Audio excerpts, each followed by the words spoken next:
पहला कुरिन्थियों 12 उसकी 1 से लेके 11 आयत तक जब हम पढ़ते हैं तो बाइबल कहती है परमेश्वर हमें वरदानों के विषय में बताता है। और 10 आयत में जो वरदान लिखा है उसमें लिखा फिर किसी को सामर्थ के काम करने की शक्ति, किसी को भविष्यवाणी की, किसी को आत्माओं की परख, किसी को अनेक प्रकार की भाषा और किसी को भाषाओं का अर्थ बताना। आपको हथियारों के बारे में बताया जा रहा है पिछले कुछ वीरवार से। और हमारे हथियार कौन से हैं? आत्मिक या शारीरिक? बाइबल कहती है आपको आत्मिक हथियार दिए गए ताकि आप शैतान के जलते हुए तीरों को बुझा सके, सब कुछ पूरा करके स्थिर रह सके। आमीन।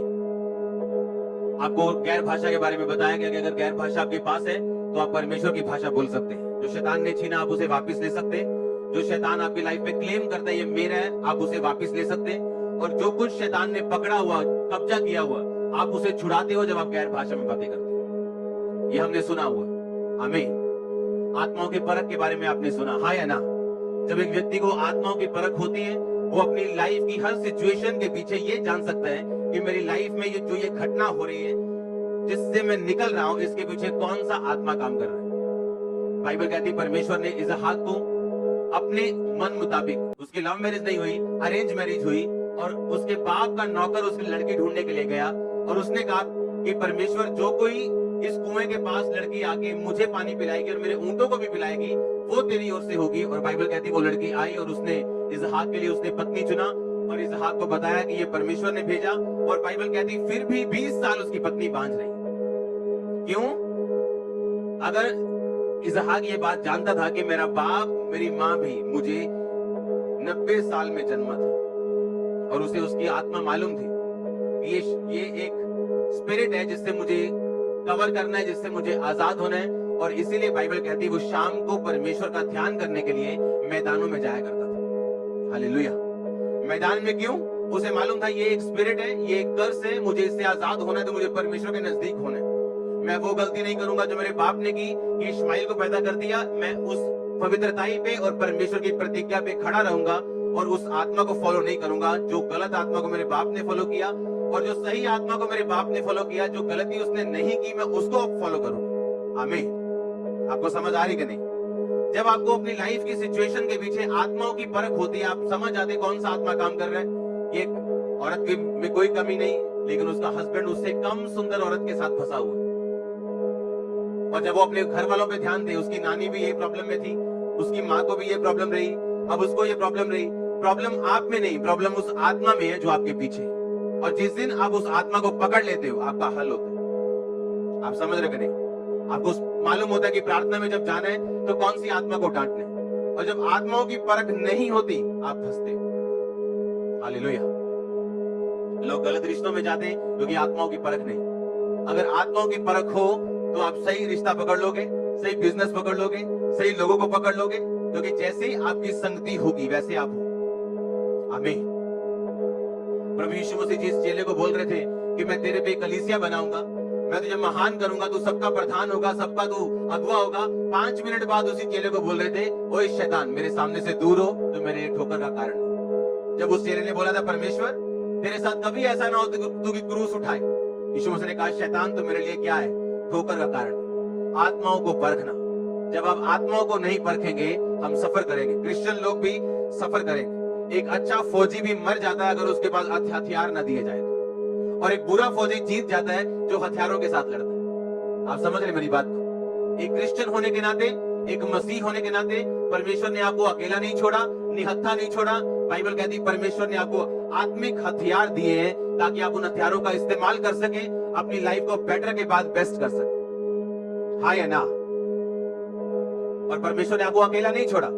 वो नहीं चाहता कोई भी विश्वासी जो है, इसीलिए तो चर्चिस है। अगर आज आपने उद्धार पा लिया, आपने आज बैप्टिज्म ले लिया, आपने लंगड़े चलते देखे, अंधों को आंखें देखी कि हाँ भाई यीशु मसीह जीवित परमेश्वर में विश्वास करता हूँ, आपने बैप्टिज्म लिया, उद्धार पा लिया, अब आगे क्या? अगर उद्धार पाना ही लास्ट है तो आपका काम खत्म हो चुका। फिर चर्च में हम क्या कर रहे हैं? बाइबल कहती परमेश्वर ने चर्च में प्रेरित, भविष्यद्वक्ता, पास्टर्स, टीचर्स, इवेंजलिस्ट ठहराए ताकि लोग उन्नति करें, यानी वो आत्मिक हथियारों से इक्विप्ड हो, आत्मिक हथियारों से भरे और अपनी लाइफ में जीत के साथ वापस आए और उनको देख के दूसरे लोग भी बचाए जाए। ये परमेश्वर की मर्जी है, इसलिए आज आप चर्च में बैठे हो। हाँ या ना? और परमेश्वर यही चाहता है कि जो चर्च का काम है, जो मिनिस्ट्री का काम है, जो सेवकों का काम है, वो ये है कि आपको उन आत्मिक हथियारों के बारे में बताना, आत्मिक अधिकारों के बारे में बताना, ताकि आप अपनी लाइफ में निहत्थे ना रहे और शैतान के हाथों से सफर ना करें। हालेलुया। 2005 में 4-5 में एक लेडीज में से, जो अन्य जातियों में से आई थी, दुष्ट आत्मा निकाल के, जब मैं वापिस जा रहा था अपने काम को, उस टाइम मैं अपना काम करता था, बिजनेस में था, तो मेरा ड्राइवर जो था, दुष्ट आत्मा ने मुझ पे अटैक किया और बोला इस ड्राइवर को गालियां निकाल। एकदम से मुझ पे उसी दुष्ट आत्मा का अटैक हुआ जिसको मैं निकाल के आया था। और पवित्र आत्मा ने मुझे बोला, अगर तू दुष्ट आत्मा की बात को सुनेगा, अपने मुंह से उसकी बातों को निकालेगा या दुष्ट आत्मा के प्रभाव में रहेगा, ये शैतान तुझे कभी छोड़ के नहीं जाएगा। क्योंकि बाइबल कहती, देखो मैंने तुम्हें सांपों और बिच्छुओं को रौंदने का क्या दिया? अधिकार दिया। किसी भी वस्तु से तुम्हें हानि। अब ये वचन मेरे लिए हथियार तब है अगर मैं इस वचन को इस्तेमाल करता हूं। आपके घर में चाकू अपने आप नहीं चलता, मोटर अपने आप नहीं चलती, आपको कुछ बटन दबाने पड़ते हैं, कुछ ऑपरेट करना पड़ता है, हाँ या ना? और परमेश्वर ने मुझे बताया कि तूने अपने मुंह से यह निकालना है कि शैतान, ये शरीर परमेश्वर का है, मैं तुझे समर्पित नहीं करूंगा, तेरी कही हुई बातें नहीं बोलूंगा, खेलूंगा नहीं, जो कुछ तू करेगा कहेगा मैं कुछ नहीं करूंगा। और मैंने अपने मुंह से निकालना शुरू किया इन सब शब्दों को, और वो शैतान कभी वापस नहीं आया। और सोचो, अगर मुझे हथियारों के बारे में, वचन के बारे में मालूम ना होता, तो आज मैं यही बोलता कि मैंने एक दुष्ट आत्मा निकाली थी, उसके बाद मुझ पे अटैक हुआ, अब मेरी लाइफ ऐसी। जैसे बहुत सारे विश्वासी आज कहते हैं कि जब से मैंने ये काम किया था, मुझे ये प्रॉब्लम हो गई थी, उसके बाद हम कभी नहीं उठे। आपको अपने आत्मिक हथियारों का यूज करना है, एक जेलसी, एक पवित्र जेलसी के साथ, और आप देखेंगे शैतान को घुटना टेकते हुए। और आपका आमीन छोटा चर्च।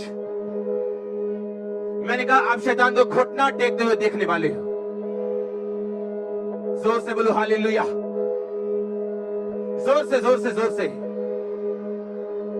आप मेरी बात समझ रहे हो कि नहीं? ये हथियार आपको दिए गए आपकी ब्लेसिंग के लिए, आपके छुटकारे के लिए, हाँ या ना? और अगर आप इस्तेमाल नहीं करेंगे तो उसमें नुकसान किसका? आपका। क्योंकि परमेश्वर ने कहा मैं तुम्हें हथियारों से रहित नहीं छोड़ता, मैं तुम्हें हथियार देता हूं ताकि तुम उनका इस्तेमाल कर सको और शैतान के सब जलते हुए तीरों को बुझा सको, सब कुछ पूरा करके तुम स्थिर रह सको। आमीन। और आप जानते हो कि अगर आप पाप में हो तो आप इन हथियारों का इस्तेमाल नहीं कर सकते। अगर आप तैयार नहीं हो तो आप इन हथियारों का इस्तेमाल नहीं कर सकते। आपको तौबा की जरूरत पड़ेगी पहले, और आपको पापों को छोड़ना होगा ताकि आप इन वेपन्स का इस्तेमाल कर सको। पवित्रता ही आपका लाइसेंस है। कोई भी बंदूक रख सकता है, लेकिन लाइसेंस चाहिए उसके। पवित्रता ही आपका क्या है? ये आपका आत्मिक लाइसेंस है, आपके आत्मिक हथियारों को यूज करने के लिए। बिना पवित्रताई के इन हथियारों को यूज करना इल्लीगल है और परमेश्वर के सामने सही नहीं। हालेलुया। पवित्रताई आपका क्या है? लाइसेंस है इन हथियारों को यूज करने के लिए। आप सफर नहीं करेंगे, गरीबी के श्राप आप पे नहीं होंगे। मैं सच कह रहा हूं। मैंने कहा आप सफर नहीं करेंगे, आप दुखी नहीं होंगे, श्रापों के नीचे नहीं रहेंगे। आमीन। ऊंचा आशीष ऊंची। आत्माओं की परख, गैर भाषा, और बाइबल कहती है किसी को गैर भाषाओं का अर्थ बताना। अब आपको लगता है कि मुझे इस वरदान की जरूरत नहीं। यूसुफ जब जेल में था, उसके पास 2 बंदे आए, एक पिलाने वाले का प्रधान, यानी किचन में जो राजा के 2 बंदे होते थे, एक ड्रिंक्स को देखने वाला, एक फूड को देखने वाला। एक देता स्ट्रॉबेरी ड्रिंक, पानी, सब कुछ अच्छा है, एक देता खाना, रोटी, मीट, पनीर, सब अच्छा है। 2 प्रधान, 2 हेड होते थे, और बाइबल कहती है दोनों हेड जेल में गए क्योंकि कुछ अपराध पकड़ा गया। जब वो जेल में थे तो वहां पे यूसुफ था, और बाइबल कहती है उन दोनों को सपना आया। और सपना क्या था? जब यूसुफ को मालूम हुआ कि ये दोनों उदास है, तो उसने कहा तुम उदास क्यों? कहता हमें एक सपना आया, लेकिन हमें उसका अर्थ नहीं मालूम। यूसुफ ने कहा बताओ। उसने कहा 3 मैं देख रहा हूं दाग की बारी है, और उसमें 3 दाखें लगी हैं, और वो पक गई और उनका रस निकला। यूसुफ ने कहा 3 डालियों का मतलब 3 दिन है।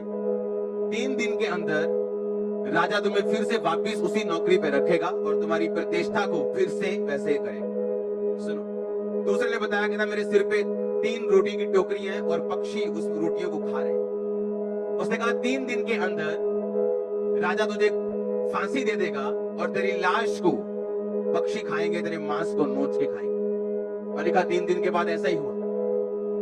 पिलाने वाले का प्रधान, पिलाने वाला हेड फिर से वापस नौकरी पे रखा गया और दूसरे को फांसी दे दी गई। और उसने कहा था यूसुफ ने कि जब तुम राजा के पास जाना और तुम्हारा सपना जो मैंने बताया उसका अर्थ अगर सही निकलता है, अगर तुम जानते हो कि मैंने परमेश्वर की ओर से बताया, तो तुम राजा से मेरा जिक्र करना। पर उन्होंने राजा से जिक्र नहीं किया। फिर कुछ साल, 2 साल बीतने पर बाइबल कहती है राजा को एक सपना आया कि 7 मोटी मोटी गाय नदी के तट पर घास चर रही और उसके बाद 7 कुरूप भद्दी दिखने वाली गाय उन 7 मोटी गायों को खा जाती और राजा को इसका अर्थ कोई नहीं बता सका। फिर यूसुफ बुलाया गया और यूसुफ ने कहा उन 7 मोटी गायों का अर्थ ये है कि 7 साल जो अगले होंगे उनमें बहुतायत की फसल होगी। और कुरूप गायों का मतलब ये है कि 7 साल फिर ऐसे अकाल के होंगे कि वो सब फसल को खा जाएंगे और देश की और लोगों की हानि होगी।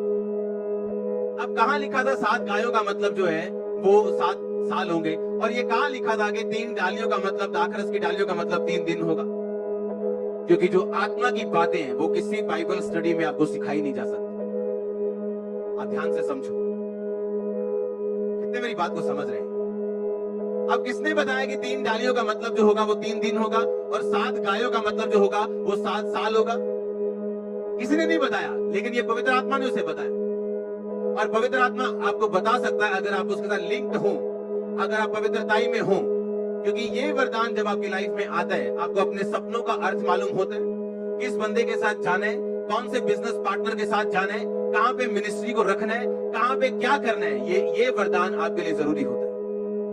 हमें लगता है गैर भाषाओं का अर्थ बताने का मतलब ये है कि सिर्फ गैर भाषाओं का अर्थ बताना और हमारा वास्तव की जिंदगी से, ओरिजिनल जिंदगी से इसका कोई लेना देना नहीं, पर ऐसा नहीं।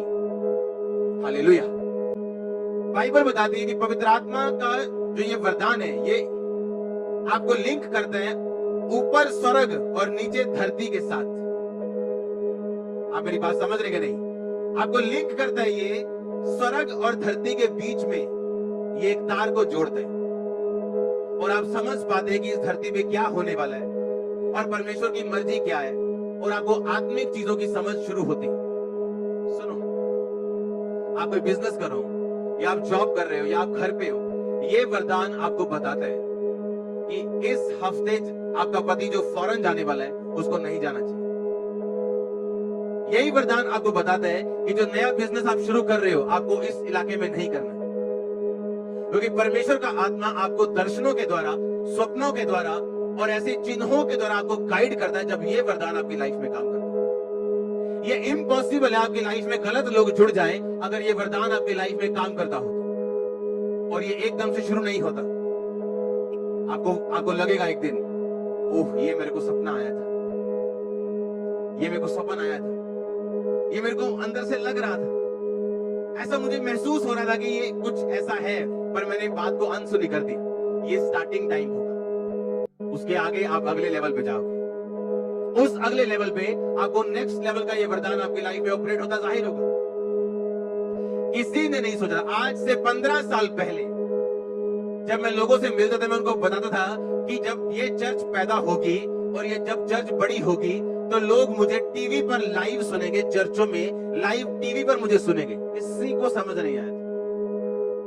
सुनो, किसी को समझ नहीं आया कि ये ऐसा कैसे हो सकता है। यहाँ तो पास्टर्स खड़े हो तो लोग नहीं जाते, पास्टर चर्च में तो लोग नहीं जाते, बोलते जी आज तो काम है जी, आज तो ये है जी। आप बोल रहे हो आप टीवी में प्रीच करोगे और लोग होंगे। और गुरदासपुर चर्च इंडिया की बिगेस्ट चर्च है, ब्रांच है, जो 1 महीने में हजारों क्रॉस कर, पहली चर्च इंडिया की। और कैसे? जब ये वरदान आपकी लाइफ में काम करना शुरू करते हैं, आपको मालूम होता है कि डिवाइन गाइडेंस आपकी लाइफ का हिस्सा बनती है। हालेलुया। और ये सिर्फ पास्टर्स को नहीं चाहिए, ये बिलीवर को चाहिए, ये ऑटो चलाने वाले बंदे को भी चाहिए और जहाज चलाने वाले पायलट को भी चाहिए। हालेलुया। और बाइबल कहती इन्हीं वरदानों के द्वारा यूसुफ राजा के सामने प्रकट किया गया, और राजा के सामने जब उसकी बुद्धि, उसके वरदान प्रकट हुए, राजा ने कहा मेरे बाद तू होगा इस देश का प्रधानमंत्री, तू अभी। क्योंकि जब आत्मिकता आपकी लाइफ में बढ़ती, आपकी वैल्यू बढ़ती। हालेलुया। जब आत्मिक वरदान आपकी लाइफ में बढ़ते, आत्मिक समझ बढ़ती, आपकी वैल्यू धरती पे बढ़ती। हालेलुया। और आप इमेजिन करो, ये कौन आपको बताएगा कि ये 3 डालियों का मतलब 3 दिन होगा और 7 गायों का मतलब 7 साल होगा? ये कोई आपको नहीं बता सकता अगर आप परमेश्वर के साथ डायरेक्टली लिंक नहीं है। आमीन। और जब आप परमेश्वर से डायरेक्टली लिंक्ड है, आपको आपके सपने वो नहीं होंगे जो लोगों के होते। और एकदम से सब कुछ तो नहीं होगा, लेकिन जैसे जैसे आपके अंदर प्यास बढ़ती जाएगी और सपनों की और गाइडेंस की ईश्वरीय अगुवाई आपको मिले और ये वरदान आपकी लाइफ में काम करते हो, आप अपने आप को होलीनेस में भी रखोगे, पवित्रताई में भी रखोगे, इन वरदानों की डिमांड भी करोगे और आपको इनका असर भी मालूम होगा ये आपकी लाइफ में क्या मायने रखते हैं। आपकी हीलिंग हो सकती है उन वरदानों से, आपके बच्चे सफल हो सकते हैं इन वरदानों से, क्योंकि ये डिवाइन गाइडेंस आपके साथ रहेगी हमेशा। आप समझ रहे कि नहीं? और ये वरदान तब काम करेंगे अगर आप परमेश्वर के साथ जुड़े हुए हैं तो, नहीं तो ये वरदान काम नहीं करेंगे, क्योंकि जो लिंक है वो स्पिरिचुअल है और पवित्रताई का। अगर आप इन वरदानों को काम करते हुए देखना चाहते हो, और अभी ये शुरुआत है, मैंने कहा था ये अभी स्टार्टिंग है। गुरदासपुर चर्च एक हजारों लाखों में अभी हो रही है, ये स्टार्टिंग है। ये हर जगह होगा, पंजाब हर जगह होगा। और उस ग्रेस की मैं वेट कर रहा हूं कि परमेश्वर मैनिफेस्ट करे उस ग्रेस को। आप इसे हर शहर में देखने वाले, और लोग हैरान होंगे कि ये लोग एक चर्च तो सुना था, चलो गलती से शायद 40-50 हजार हो गई है ब्रांच, लेकिन दूसरी गलती से कैसी हो सकती, तीसरी कैसे हो सकती, ये 40वीं 50वीं कैसे हो सकती? ये होगा, आप देखोगे। हालेलुया। आपकी सफलता की गारंटी है अगर आप खुदाबंद के वचनों पे चल रहे हैं। आमीन। क्योंकि परमेश्वर ने आपको वरदानों से रहित इसलिए नहीं रखा ताकि आप लड़ सके, जीत सके, क्योंकि कुछ टेस्टिमनीज, आपके कुछ पारिवारिक मेंबर आपको तभी फॉलो करते हैं जब वो आपकी लाइफ के ऊपर परमेश्वर का एक हाथ देखते हैं। आप मानते हो कि नहीं? जब परमेश्वर का अनदेखा हाथ कुछ देखी हुई चीजों को प्रकट करेगा, वो फॉलो करेंगे आप। इसलिए बाइबल कहती है याकूब ने अपनी पत्नियों को भेड़ बकरियों के पास बुला के बात की थी कि अभी हमको ये जगह छोड़ के जाना है।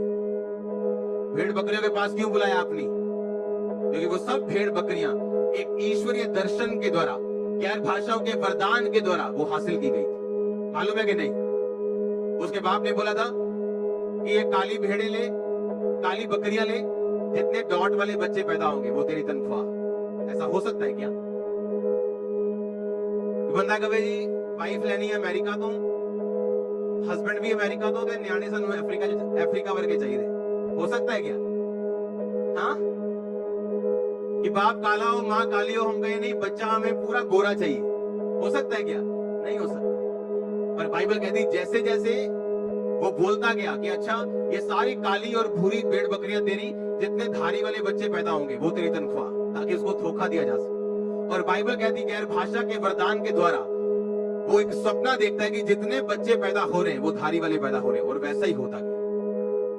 और 10 बार मजदूरी बदली गई। अच्छा ये गलती होगी, धारी वाली गलती से पैदा हो गए, अब डॉट डॉट वाली तेरी तनख्वाह होगी। अच्छा अब डॉट डॉट वाले पैदा हुए, अच्छा अब जो ऐसे ऐसे ऐसे वाले पैदा होंगे वो तेरी तनख्वाह। और वैसा ही होता गया जब परमेश्वर आपके साथ होता। आप समझ रहे कि नहीं? आपको ये बात समझ रहे कि वरदानों के बिना आपकी लाइफ अधूरी, और बिना वरदानों के चलना, बिना हथियारों के चलना एक पूरी चले चलाए युद्ध में मूर्खों के जैसे चलने वाली बात होगी।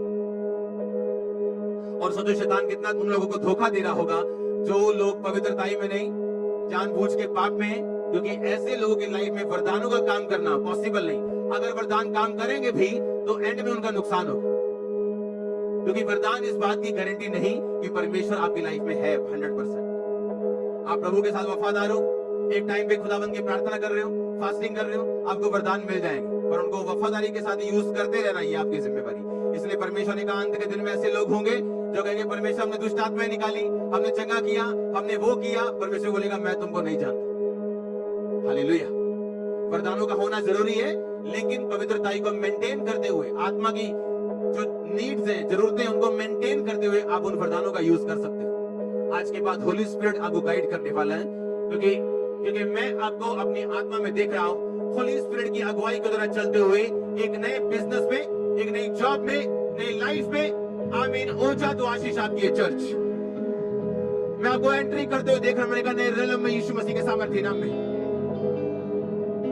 आमीन। ऊंचा तो आशीष ये ऊंची चर्च। मैंने कहा आमीन। ऊंचा तो आशीष ये बड़ी है चर्च। हालेलुया। जोर से बोलो हालेलुया। आपको आत्मिक वरदानों को सिर्फ समझना ही नहीं, इस पे चलना भी और इसको मेंटेन भी करना। आमीन।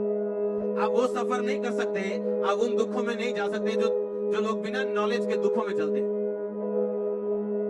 बाइबल एक बात कहती है, कहीं नहीं लिखा धर्मी में मुसीबत नहीं आएगी। परमेश्वर ने कहा धर्मी पर भी मुसीबत आएगी और पापी पर भी मुसीबत आएगी, पर धर्मी उस मुसीबत से निकाला जाएगा। पौलुस कहता परमेश्वर मेरे शरीर पर एक कांटा चुभा, यानी उसके शरीर में एक बीमारी थी, और वो परमेश्वर से विनती करता कि परमेश्वर ये कांटा मेरे शरीर से दूर कर। क्या आवाज आती? मेरा फजल ही तेरे लिए। जिसको ये आवाज नहीं आती ना, वो टेंशन में रहता है।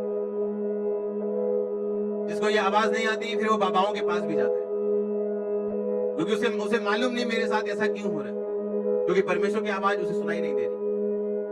और पौलुस उसी बीमारी में रह के भी परमेश्वर की आवाज सुन रहा है कि मेरा फजल तेरे लिए काफी है, मेरी सामर्थ्य निर्बलताइयों में सिद्ध होती है। उस आवाज के कारण उस बीमारी में वो ठहरा रहा और बाद में चंगाई भी पाई। शाऊल की गिरावट तब शुरू हुई जब उसे परमेश्वर की आवाज सुननी बंद हो गई। अब आप देखो, परमेश्वर की आवाज सुननी है तो आपको उसके वचनों पे चलना पड़ेगा। इस दुनिया की सबसे बड़ी सेवकाइयों पे एक अगर आप गूगल करें, नजर मारे, तो कुछ चीजें आपको कॉमन नजर आएगी। कितने साल निराशाओं में रहना, ये कॉमन चीज होगी। रिजल्ट ना भी आए तो भी फेथफुल रहना, ये कॉमन चीज होगी। वफादारी और पवित्रता, ये कॉमन चीज होगी। आप नोट करो। और उसके बाद जो रिजल्ट परमेश्वर ने दिए ऐसे कभी नहीं आए। जो रिजल्ट हम अपनी मिनिस्ट्री में देख रहे हैं, हमने कभी नहीं देखे। और ये शुरुआत है।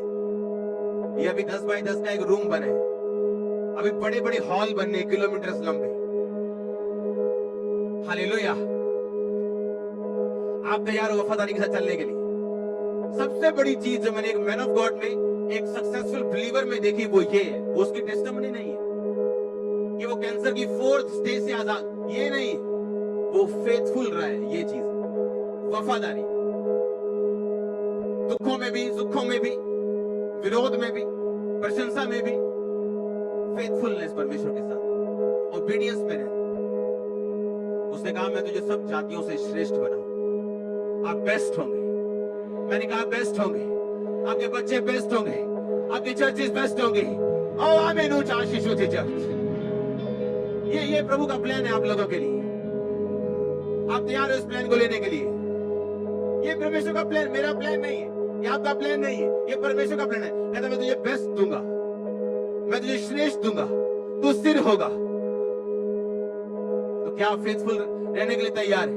वफादार रहने के लिए तैयार है? अभी यहाँ एक सांप आया ना, तो आपकी वफादारी में सब पता चल जाए। हाँ, हम वफादार तभी तक हैं जब तक मुसीबत नहीं आती। हम पवित्रताई में तभी तक हैं जब तक कोई मौका नहीं मिला, और हम तब तक चोर नहीं है जब तक कोई मौका नहीं मिला।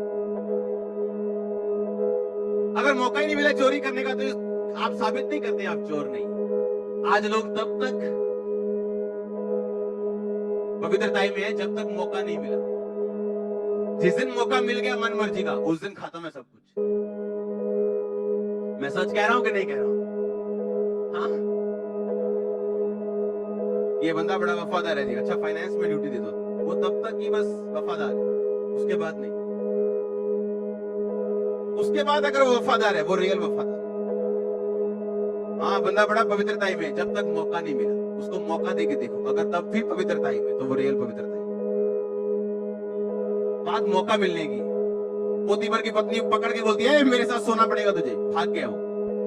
उसके लिए जेल में जाना पड़ा। उसकी पत्नी ने गलत इल्जाम लगा दिया, झूठा इल्जाम लगा दिया कि अपना कपड़ा मेरे पास छोड़ गया, मेरा बलात्कार करने आया था। तब भी उसने अपनी होलीनेस को छोड़ा नहीं। हालेलुया। आज कुछ पवित्रताई में इसलिए है किसी ने भाव नहीं दिया, किसी ने कोई ऑफर नहीं मारा, किसी ने कुछ दिखाया नहीं। जब वो चीज आप कवर कर लोगे और उसको क्रॉस कर लोगे, आपकी लाइफ शुरू हो जाएगी। तब तक मैं आपको सच कह रहा हूं, परमेश्वर बड़ा खतरनाक है। मैं आपको सच कह रहा हूं, वो जितना हमें दिखता है प्रेम से भरा वो है, पर वो बहुत परख और बहुत चेक करने वाला परमेश्वर। ऐसा पॉसिबल है कि आप इस बिलीवर हो और वो आपको 20 साल परखे, क्योंकि उसको अब तक आप पे भरोसा नहीं कि जिस दिन आपको मौका मिलेगा आप ठहरे रहेंगे या नहीं। एक सेवक की कलीसिया हो गई 40-50 हजार, और उस अफ्रीका के उस इलाके की सबसे बड़ी चर्च है वो। उस शहर की पॉपुलेशन 60,000 है और उसकी चर्च में 35,000 लोग, पूरे शहर में 60,000 लोग। और वो एक दिन प्रभु से कह रहा, प्रभु ये वाली चीज मैं मांग रहा हूं, तूने मुझे क्यों नहीं दी? परमेश्वर ने कहा, मैं अभी तक तुझे परख रहा हूं। कहता है, अभी तक मैं परखा जा रहा हूं, इतने दुख सहने के बाद, इतना काम करने के बाद, तो विश्वासियों का क्या हाल होगा? अगर मैं परखा जा रहा हूं तो विश्वासी कहां बैठे? आप नहीं जानते कौन सा पाप परमेश्वर शैतान को यूज करके आपके आगे कर रहा है, आपको परखने के लिए कि वो नेक्स्ट लेवल आपके लिए तैयार है या नहीं, या आपको अभी यहीं बैठना चाहिए, दैट्स इट, जहां आप हो। और आपको मालूम नहीं कितने लोग फेल हो जाते हैं उस चैलेंज में। अगर आपने शरीर पर काबू नहीं पाया, आपने अपनी लाइफ पर काबू नहीं पाया। अगर लाइफ की हर हिस्सा काबू में चाहते हो, मन मर्जी चाहते हो, तो शरीर पे आपको काबू करना पड़ेगा। बाइबल कहती है परमेश्वर लव है, प्यार है। God is and love is, ये गलत है। गॉड इज लव, ये ठीक है, पर लव इज गॉड, ये गलत है। अमेरिका में एक बंदा कहता है कि मैंने घोड़ी के साथ शादी करनी क्योंकि मुझे घोड़ी से प्यार है। तो लव, ये लव है, तो क्या ये गॉड है? Love is God? Her love God नहीं, गॉड का एक पार्ट है, ये गॉड का एक नेचर है लव करना, पर इस लव को पूरा गॉड मत बनाओ। आप समझ रहे कि नहीं? अब वो कहना नहीं जी मुझे प्यार है, प्यार खुद है, मैंने घोड़ी के साथ शादी करनी, और उसने कोर्ट में अर्जी दी। अब आप क्या करोगे? प्यार खुद है। उसी तरह से आजकल जो प्यार चल रहा है वो खुदा नहीं, वो शैतान है। जो खुदा वाला प्यार होगा उसमें शांति और पवित्रता ही पीछे चलेगी उसके। अगर वो मिस कर रही तो वो शैतान है। वो आपको सबसे सुंदर क्यों ना लगे, वो शैतान है। हालेलुया। तो खुदा तो प्यार है, पर प्यार खुदा नहीं, क्योंकि अगर प्यार खुद है तो उसे घोड़ी के साथ शादी करनी चाहिए, और उसने लिख के दिया है कोर्ट में मुझे घोड़ी के साथ शादी करनी, क्योंकि प्यार खुदा है। प्यार खुदा नहीं है, खुदा प्यार। हालेलुया। तो आज लोग तब तक चोर नहीं है जब तक उन्हें मौका नहीं मिलता, तब तक व्यभिचारी नहीं जब तक उन्हें मौका नहीं मिलता। जब मौका मिल जाता है, अगर वो प्रूफ कर दे कि हाँ हम नहीं है, तो परमेश्वर उन्हें अगले लेवल पे लेके जाने के लिए तैयार है। और याद रखो, अगला लेवल उस तरह नहीं आता जिस तरह आप सोचते हैं कि आज मेरी कमाई 30,000 है, मुझे इस 30,000 पे 2 साल हो गए, कहां है अगला लेवल 32,000 का? वो लेवल नहीं है, वो आपको पे करेगा, चाहे आपको 20 साल बाद इकट्ठा करे। ये उसका तरीका है, आप जानते हैं कि नहीं? वो आपको पे करेगा, वो आपको देगा, आपके बच्चों, बाल बच्चों समेत आपको देगा। शैतान के साथ किया गया हर सौदा घाटे में रहता है, परमेश्वर के साथ किया गया हर सौदा फायदे में रहता है। शैतान का हर सौदा मीठा क्यों ना हो, कितना भी, पर वो कड़वा ठहरे। हालेलुया। हमें शैतान के, उसके इन्फ्लुएंस के, उसके जो धूर्तपूर्ण है, उसमें जो चालाकी है, उससे बचना है। कि प्यार क्या है? खुदा है, ये उसकी चालाकी है। प्यार खुदा नहीं, खुदा प्यार है, पर प्यार खुदा नहीं। हालेलुया। और उसकी चालाकियों से बचे रहेंगे तो परमेश्वर अपनी डायरी पे लिखेगा आपकी प्रार्थना, आपको उत्तर देगा, आपको ऊंचा भी करेगा, वो आपको सेट भी करेगा, वो बढ़ाएगा भी, शर्मिंदगियां दूर करेगा, शैतान के अटैक्स खत्म करेगा, जो कुछ आपकी प्रेयर रिक्वेस्ट है वो कहता मैं सुनूंगा और उसका उत्तर दूंगा। कहता उसने जो मुझसे स्नेह किया इसलिए मैं उसको क्या करूंगा, छुड़ाऊंगा। मैं उसको ऊंचे स्थान पर रखूंगा क्योंकि उसने मेरे नाम को जान लिया। उसने जो मुझसे स्नेह किया, इसे याद रखो। आप रोज परखे जाते हैं और रोज आपकी मार्किंग होती है, आपके नंबर आते हैं हेवन में, उसके हिसाब से आपको आगे बढ़ाया जाता है। इमेजिन करो, आज हम 10 रुपए में अगर भूल जाएं और हम्बल ना रहे, क्या परमेश्वर आपको 11 रुपए देगा? आपका बच्चा, आपने उसको साइकिल लेके दी और वो इतनी रफ चला रहा है, इतनी रफ चला रहा है, इतना तेज चला रहा है, आप उसको स्कूटरी लेके दोगे? अगर आप लेके दोगे तो आप उसकी सौतेली माँ, क्योंकि आपको फिक्र नहीं है उसकी, आप केयरलेस माँ। और बाइबल कहती हमारा परमेश्वर माँ से भी ज्यादा प्यार करता है। वो ऐसी कोई चीज हमें नहीं देना चाहता जिससे हमारा नुकसान हो, हम हैंडल ना कर सके। आज वही ग्रेस हमारी लाइफ पे है, उतनी ही ब्लेसिंग है जितनी हम हैंडल कर सकते हैं। इसलिए परमेश्वर ने कहा परमेश्वर के हाथ के नीचे दीनता से रहो ताकि उचित समय पर वो तुम्हें बढ़ाए। हालेलुया। और ये वफादारी, ये पवित्रताई और अपने टेस्ट में पास होना, ये हम्बलनेस की निशानी। हालेलुया। और जब हम्बलनेस, जब नम्रता जाती है तो ठोकर आती है। आप बढ़ने के लिए आए, ये प्रभु का मास्टर प्लान है। आपके बच्चों को वो वहां लेके जाना चाहता है जहां आपका खानदान नहीं गया हो। मैं सच कह रहा हूं, ये परमेश्वर का हार्ट बता रहा हूं मैं आपको। और उसको आपकी कोऑपरेशन चाहिए, क्योंकि वो वहां कार्य नहीं कर सकता जहां सब कुछ बाइबल के खिलाफ होता। हालेलुया। संडे मैंने एक चीज खुदाबंद के नाम में लोगों को बताई थी कि आपके टाइट की परमेश्वर परवाह नहीं करता अगर आप पवित्रताई में नहीं होते। आपका टाइट काम नहीं करता आपकी लाइफ में अगर आप होलीनेस में नहीं होते। टाइट जो है ये एक वाचा है, ये एक कवनेंट है, ये प्रॉमिस नहीं है। परमेश्वर आपको अमीर और आशीषित करेगा, ये वाचा नहीं है, ये प्रॉमिस, ये वायदा नहीं है, ये एक वाचा है कि अगर तू मुझे टाइट देगा मैं तुझे ब्लेस करूंगा।